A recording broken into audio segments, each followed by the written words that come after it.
চুয়াডাঙ্গায় তো দুটি আসন, কেমন প্রতিদ্বন্দ্বিতা হতে পারে? ভোটারদের সাথে নিশ্চয়ই আপনি কথা বলেছেন, তারা মূলত কি বলছেন এবং প্রার্থীরা কি ধরনের প্রতিশ্রুতি সেখানে দিচ্ছেন? চুয়াডাঙ্গার দুটি আসনের 6 প্রার্থী সবাই কিন্তু আসলে প্রচারণা চালিয়ে যাচ্ছেন। বলাই চলে যে প্রচারণা এক প্রকার তুঙ্গে, যেহেতু শেষ মুহূর্তে নাওয়া খাওয়া ভুলে কিন্তু চুয়াডাঙ্গার যেই 6 প্রার্থী রয়েছে সবাই কিন্তু ভোটারদের দাঁড়ে দাঁড়ে যাচ্ছে। এর মধ্যে চুয়াডাঙ্গা এক আসনে ধানের শীষে প্রার্থী যিনি রয়েছেন শরীফুজ্জামান, তিনি জেলা বিএনপির সাধারণ সম্পাদক। তার সাথে প্রতিদ্বন্দ্বিতা করছেন জামাতের প্রার্থী অর্থাৎ দাঁড়িপাল্লা প্রতীকের প্রার্থী, তিনি জেলা জামাতের সহকারী সেক্রেটারি।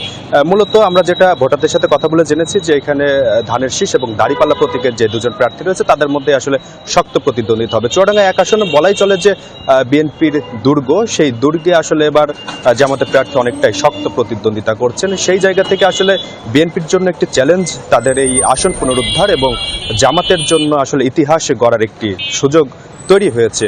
এখন দেখা যাবে আসলে শেষ মুহূর্ত পর্যন্ত কার দখলে যায় চুয়াডাঙ্গা এক আসনে ভোটার সংখ্যা 5,11,000। অপরদিকে চুয়াডাঙ্গা 2 আসনেও কিন্তু আসলে অনুরূপভাবে ধানের শীষে প্রার্থী যিনি রয়েছেন এবং জামায়াতের প্রার্থী যিনি রয়েছেন, একই সাথে ইসলামী আন্দোলন বাংলাদেশ হাত পাখার প্রার্থী যিনি রয়েছেন, তিনি 3 জন প্রার্থী কিন্তু আসলে 2 আসনের প্রতিটি অলি গলি রাস্তাঘাট এবং ভোটারদের দুয়ারে দুয়ারে যাচ্ছেন।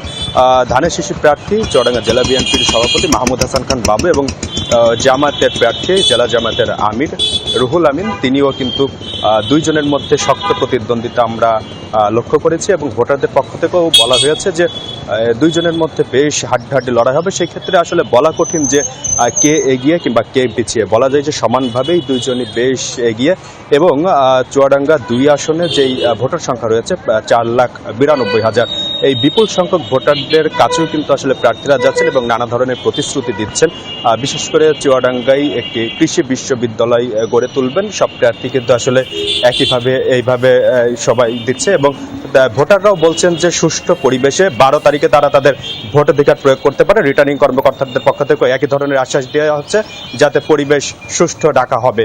রেজা, জি, একদমই তাই। তারা তাদের ভোটাধিকার প্রয়োগের মাধ্যমে বাংলাদেশের যে গণতান্ত্রিক ব্যবস্থা সেটি পুনরুদ্ধার করবেন। ধন্যবাদ আমাদের সাথে যুক্ত হওয়ার জন্য জিসান। দাঁত কি ডিটারজেন্ট দিয়ে মাজেন? তাহলে ডিটারজেন্ট কিভাবে টয়লেটকে ঝকঝকে পরিষ্কার করবে? তাই বেস্ট এভার হারপিক। ডিটারজেন্ট না, বেস্ট এভার হারপিক নিন।